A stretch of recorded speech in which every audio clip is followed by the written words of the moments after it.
જય રામાપીર.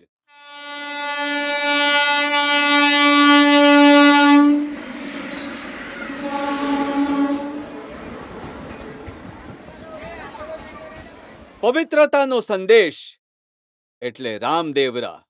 રેગિસ્તાનની રણભૂમિ ઉપર જેસલમેર જિલ્લાના પોખરણથી 12 કિલોમીટરના અંતર ઉપર આ રામદેવ પીરની પવિત્ર સમાધિ આવેલી છે, જ્યાં તમામ વર્ણ, જ્ઞાતિ અને ધર્મના લોકો શ્રદ્ધા ધરાવતા હોવાથી તેમને પીરોના પીર, સંતોના સંત તરીકે વિશ્વના ફલક ઉપર ઓળખ આપેલ છે.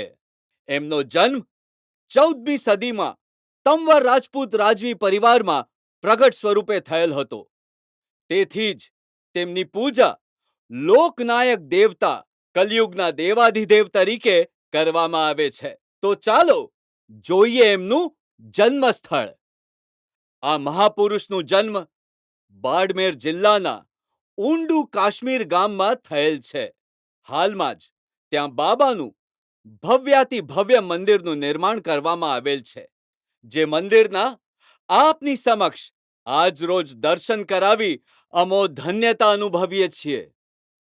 લોકમાન્યતા મુજબ તેઓ દ્વારકાધીશ શ્રી કૃષ્ણના અવતારી પુરુષ છે.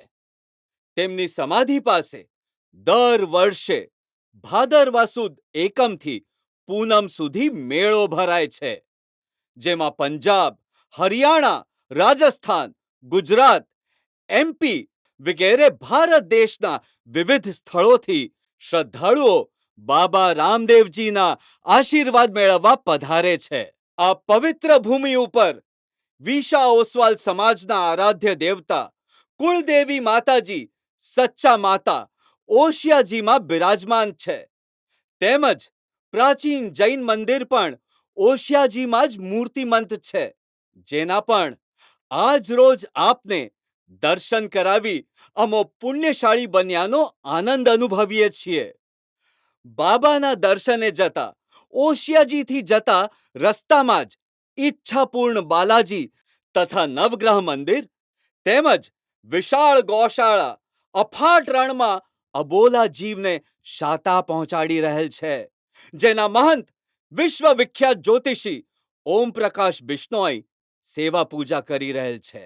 લાકડિયા નિવાસી આ 5 મિત્રો કે જેઓનું બાળપણ સાથે, રમ્યા સાથે, ભણ્યા સાથે અને આ વિરાટ કાર્યની શરૂઆત કરવાનું પવિત્ર સ્વપ્ન પણ સાથે જોયું, એ છે આ 5 ટ્રસ્ટી મહોદય મિત્રો: Shriman Maganlal Virji Chhadva, Ujala art jewellers, Malad west; Shriman Shantilal Bhachubhai Savla, Tashkent, Kalyan west; Shriman Motilal Punjalal Nisar, Bharati jewellers, Santacruz west; Shriman Virji Jethalal Chheda, Amrapali industries, Goregaon east; Shriman Shivji Vershi Nandu, Shreeji garments, Khar waste.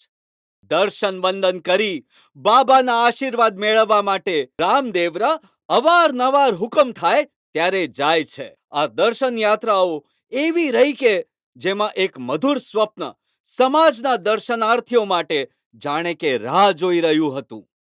એમની કલ્પના બહાર એક દિવસ બાબા રામદેવ તેમને તીર્થયાત્રા કરાવવા માટે આદેશ આપશે તેની તેમને બિલકુલ ખબર ન હતી. પરંતુ બાબાનો હુકમ થયો અને 600 કિલોમીટરની યાત્રા પગપાળા કરાવવા માટે નક્કી કર્યું. આ પગપાળા યાત્રામાં બાબા રામદેવજીનો ભવ્ય રથ, તેની પાછળ યાત્રિકો, ભોજન માટે રસોઈયા મહારાજ, એક ટ્રક ઇમરજન્સીમાં કોઈ તકલીફ થાય તો ફર્સ્ટ એડ દવાખાનું, દરરોજ 30 થી 35 કિલોમીટરની વિહાર યાત્રા. આ યાત્રામાં જોડાનાર બધા જ ભાવિકો સુખી ઘરના હતા, છતાં પણ સુચારુ વ્યવસ્થાથી આ ભગીરથ કાર્ય પૂર્ણ કર્યું અને બાબાના આશીર્વાદ મેળવ્યા. જૂથ 5 થી 55 પહોંચી ગયું, જેમાં 5 સંઘપતિ સાથે તથા સંઘપતિ તરીકેનો લાભ શ્રીમાન ચાપશી સુરજી ગાલાએ લઈને સંઘમાં 4 ચાંદ લગાવ્યા. તેઓ પણ 52 વર્ષથી સતત બાબાના દર્શન કરવા જતા હતા, જેથી પ્રેરાઈને 6ઠ્ઠા સંઘપતિ તરીકેનો લાભ લીધો. કાફલો વિસ્તરતો ગયો. રસ્તામાં દરેક ગામે શ્રદ્ધાળુઓ દ્વારા સ્વાગત થતું રહ્યું. લોકો શ્રદ્ધા સાથે જોડાતા રહ્યા, જેમાં પદયાત્રીઓની સેવા કરવા માટે લાકડિયા ગામના ત્યારના સરપંચ શ્રીમાન અમૃતલાલ હરખચંદ નિસર તથા શ્રીમાન ભીમજી ઉગાબાઈ શાહે ખૂબ જ જહેમત ઉઠાવી યાત્રિકોની સેવા કરી હતી. 22 દિવસની આ પવિત્ર યાત્રામાં પગમાં ફોલા થયા, ગરમીમાં શેકાઈ ગયા, છતાં નિર્વિઘ્ને અમારી આ યાત્રા બાબાના આશીર્વાદથી સંપન્ન થઈ, જેનો સંપૂર્ણ ખર્ચ 6 ભાઈઓ દ્વારા ઉઠાવવામાં આવેલ. એટલે જ તો લક્ષ્મીને મહાલક્ષ્મી બનાવવાનો પુણ્ય મેળવી શ્રદ્ધાળુઓને ખૂબ શાતાપૂર્વક દર્શન કરાવી પુણ્યાનુબંધી પુણ્યનું ભાથું બાંધ્યું તથા સ્થાનિકે લાકડિયા ગામમાં પગપાળા સંઘ બાદ ગામ જમણનું આયોજન કરવામાં આવેલ, જેમાં માજી ગૃહમંત્રી ગુજરાત રાજ્યના શ્રીમાન હરિલાલ નાનજી પટેલ તથા માજી નાણામંત્રી શ્રીમાન બાબુલાલ મેઘજી શાહ તથા વિશા ઓસવાલ મહાજનના અગ્રણીઓ તથા તમામ સમાજના ગામવાસીઓએ આ પદયાત્રાને શુભકામના અર્પણ કરી હતી. આ ભગીરથ યાત્રા પૂર્ણ કર્યા બાદ એક સંકલ્પ પૂરો થયો, પરંતુ બીજું મહાભગીરથ કાર્ય કરવાનો સંકલ્પ દરવાજે ટકોરા મારી રહ્યો હતો. ઈસવીસન 1995 ભાદરવા સુદ 9ની વાત છે. રણુજાની પવિત્ર જગ્યા ઉપર વિચારના બીજ રોપાયા કે આ પવિત્ર ભૂમિ ઉપર હજારો લોકો દર્શન કરવા આવે છે, પરંતુ અહીં રહેવાની, નહાવા ધોવાની કોઈ વ્યવસ્થિત સુવિધા ન હોવાથી જે માટે આપણે શું યોગદાન આપી શકીએ? જો આપણે નિર્ધાર કરીએ તો આ અશક્ય લાગતું કાર્ય શક્ય બની શકે, કારણ કે બાબાના આશીષ તો આમાં આપણી સાથે જ છે. આપણે 5 આ ભગીરથ કાર્ય પૂરું કરવા સંકલ્પ કરીએ અને આ 5 જણે આધુનિક વિશ્રામ ગૃહની કલ્પના કરી અને આ મેરુ પર્વત જેવી કામગીરી મરુભૂમિ ઉપર ઊભી કરવાનું, આધુનિક હોટેલ જેવી સુવિધા આપતું મકાન બનાવવાના વિચારને અમલમાં મૂકવાનું નક્કી કર્યું, જેને માટે જમીનની જરૂરિયાત પૂરી પાડવા સંકુલની ભૂમિના ભૂમિદાતા તરીકેનો લાભ સ્થાપક 5 ટ્રસ્ટીઓ તથા તેમના પરિવાર તરફથી યોગદાન આપી સ્વખર્ચે જમીન લેવાનું નક્કી કર્યું. જમીનની શોધ કરતા રામદેવરા સ્ટેશન નજીક પ્રથમ પ્લોટ લેવાઈ ગયો, પરંતુ તેમના આયોજન મુજબ મોકાસરની જગ્યા ઉપર આનાથી પણ મોટું પ્લોટ લેવાનું નક્કી કરવામાં આવ્યું. બાબાના આશીર્વાદથી હોટલ પૂનમ પેલેસની સામે જ ભર બજારમાં મેઇન રોડ ઉપર મોકાનો પ્લોટ પૂનમ હોટેલના માલિક બાલચંદજી ખત્રીના સહકારથી પ્લોટના માલિક રીણમલસિંહ તંવર સાથે ચર્ચા કરી અને પ્લોટ મેળવવામાં સફળતા મળી. પ્લોટ માલિક પણ વિચાર આવતા જ સામેથી પસાર થતા હતા. કેવા સારા કામના સુચારું મુહૂર્ત, જાણે કે સમાજને બગાસું ખાતા પતાસું મળી ગયું. રીણમલસિંહ તંવર તેમણે સોદો કર્યા બાદ ત્યારબાદ ટ્રસ્ટ દ્વારા પેમેન્ટ કરવામાં આવેલ. આ છે વાગડ વિશા ઓસવાળ સમાજની કદરદાની અને શાહુકારી. ત્યારબાદ વિચારવંત થયેલા સ્વપ્નના સુમધુર ટ્રસ્ટનું નામ નક્કી કરવામાં આવ્યું. શ્રી લાકડિયા વિશા ઓસવાળ સેવા સંઘ સંચાલિત લાકડિયા યાત્રિકધામ રામદેવરા રણુજાના નામથી પ્રચલિત છે. આ સંકલ્પથી પ્રેરાઈને ધનજી ગેલાભાઈ ગાલા ધન્નાશાહે ટ્રસ્ટીઓ સમક્ષ સંકુલના મુખ્ય દાતા બનવાની ઉદારતા દાખવી મુખ્ય નામ ઉપર પોતાના માતુશ્રીનું નામ આપવાની ઈચ્છા દર્શાવી અને સૂચવ્યું કે મારા માતુશ્રી પાલઈબેન ગેલાભાઈ વાલજી ગાલા હિરાણી લાકડિયા યાત્રિક ધામ નામ મને અર્પણ કરી મારી ભાવનાને ભગીરથ બનાવો, જેનો ટ્રસ્ટીઓએ ભાઈદાસ સભાગૃહ વિલે પાર્લે વેસ્ટમાં સહર્ષ સ્વીકાર કરી મુખ્યદાતા તરીકે ધન્ના શાહને લાભ આપ્યું. ઈસવીસન 1996 25 ડિસેમ્બરના રોજ ભૂમિપૂજન તથા શિલાન્યાસ સમારોહ ટ્રસ્ટી શ્રીમાન મગનલાલ વીરજી છાડવાના કરકમલો દ્વારા સંપન્ન કરવામાં આવેલ. ત્યારબાદ ખૂબ ઝડપભેર બાંધકામ કરવા માટે architect Kamlesh Thakkar and company ગાંધીધામવાળા, કોન્ટ્રાક્ટર દાનાભાઈ ધનાભાઈ મહેશ્વરી તથા લાખાજી મિસ્ત્રી સરપંચ શ્રીમાન અમૃતલાલ હરકચંદ નિસર તથા શ્રમિક ભાઈ બહેનોની ટીમે રાત દિવસ જોયા વગર આ મકાનનું બાંધકામ કર્યું, જે નિર્વિઘ્ને પાર પાડવામાં રામદેવ પીર બાબાના આશીર્વાદ સિવાય શક્ય ન હતું.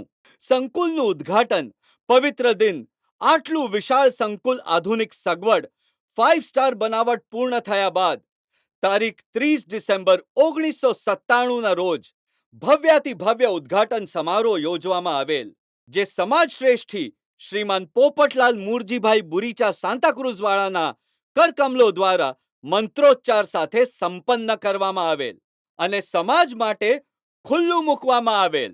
આ ઉદ્ઘાટન પ્રસંગે મુંબઈથી ધનજી ગેલાભાઈ ગાલા, ધન્નાશાહ તરફથી સ્પેશિયલ ટ્રેન દ્વારા 1100 ભાવિકોને લાવવામાં આવેલ તેમજ લાકડિયાથી 500 જણની હાજરી તથા રામદેવરા સ્થાનિક મંદિરના મહંત, ગામના આગેવાનો વગેરે મળી લગભગ 2000 જણની વિશાળ હાજરીમાં ઉદ્ઘાટનનું કાર્ય સંપન્ન કરવામાં આવેલ. આ સમગ્ર સંકુલના ભૂમિપૂજનથી ઉદ્ઘાટન સુધી લખાણનું કાર્ય સંભાળનાર તથા કાર્યક્રમનું સંચાલન લાકડિયાના કાર્ય સમ્રાટ, સફળ સંચાલક શ્રીમાન શ્યામજી હોતીભાઈ ગડાએ ઉત્કૃષ્ટ રીતે તેમની આગવી શૈલીમાં કરી કાર્યક્રમને 4 ચાંદ લગાડેલ હતા. આ અવિરત યાત્રાની મંજિલ હજુ આગળ વધી. આ મરુભૂમિની અવિરત યાત્રા ગરમીમાં અફાટ ગરમી તથા ઠંડીમાં અસહ્ય ઠંડી, વરસાદની હંમેશા રાહ જોવાય એવા વાતાવરણમાં સંસ્થાને ચલાવવી ખૂબ જ કઠોર હતી. છતાં પણ કુનેહપૂર્વક વહીવટ ચલાવી સંસ્થા દ્વારા લગોલગ નાના મોટા 6 પ્લોટ સંસ્થાની બચત થયેલ રકમમાંથી જ ખરીદી કરી વિકાસ યાત્રા વધારવાનું પ્રેરક બળ કેળવ્યું. આ વિકાસ યાત્રા, પ્લોટની ખરીદી વગેરેમાં ધન્નાશાહે જાણ થતાં જ ટ્રસ્ટીઓને ₹25 લાખનું તુરંત યોગદાન અર્પણ કરી વિકાસ યાત્રામાં પ્રેરક બની પ્રાણ પૂર્યા. મકાનને 25 થી 27 વર્ષ થયા. વાતાવરણ પ્રતિકૂળ હોવાથી નવો ઓપ આપી રિનોવેશન કરવાનું નક્કી થયું અને આધુનિકતામાં ઉમેરો કઈ રીતે કરવો તેના ઉપર વિચારણા કરી. સંસ્થા દ્વારા લેવાયેલ પાછળના પ્લોટ ઉપર એક આધુનિક ભોજનશાળા બને તો એના મુખ્યદાતા તરીકે ટ્રસ્ટી શ્રીમાન મોતીભાઈ પૂંજાભાઈ નિસરે ભાવના ભાવી અને તેમણે તેમના પુણ્યશાળી સુપુત્ર તુષારના નામથી તુષાર ભોજનાલય બને એવી રજૂઆત કરી, જેને ટ્રસ્ટીઓએ માન્ય કરી. આધુનિક ભોજનશાળા બનાવવી તથા ઉપર 5 સુપર ડિલક્સ રૂમો બનાવી ઉત્તરોત્તર સુવિધા વધારવા તથા સમાજ માટે કંઈક કરી છૂટવાની ભાવનાને ઉજાગર કરી આજે આપની સમક્ષ અમો રજૂ કરીએ છીએ. સ્વપ્નોની આ સજાવટમાં સરસ રંગ પૂરનાર આપ સૌ દાનવીર દાતાઓને અમે 100 સલામ કરીએ છીએ. હવે અમે નવી સુવિધા સંવત 2082 અષાઢ સુદ બીજ કચ્છી નવું વર્ષ તારીખ 16 જુલાઈ 2026ના રોજ આપ સૌ સમાજને આપના સહકારથી અર્પણ કરી રહ્યા છીએ. ત્યારે અમે આપ સૌ દાતાઓનો હૃદયપૂર્વક આભાર માનીએ છીએ. આ પ્રોજેક્ટ આપના તથા અમારા પરિવારના સભ્યોના સહયોગ વિના પૂર્ણ કરવું શક્ય નહોતું. માટે જ અમે આપ સૌ વાગડ વિશા ઓસવાળ સમાજના દાતાઓના ઋણી છીએ. ભવિષ્યમાં પણ આવો જ સાથ સહકાર મળશે એવી અમને ખાતરી છે.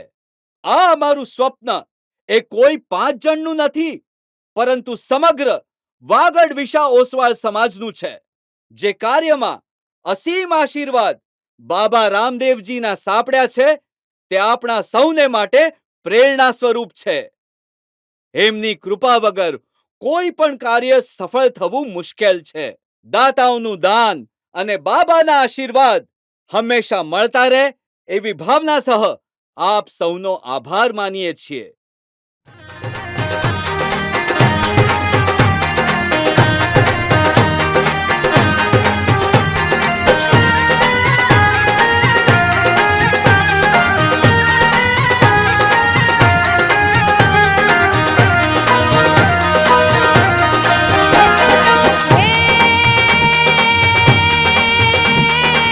લો મારો સાંભળો ને રણુ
રામાપીર.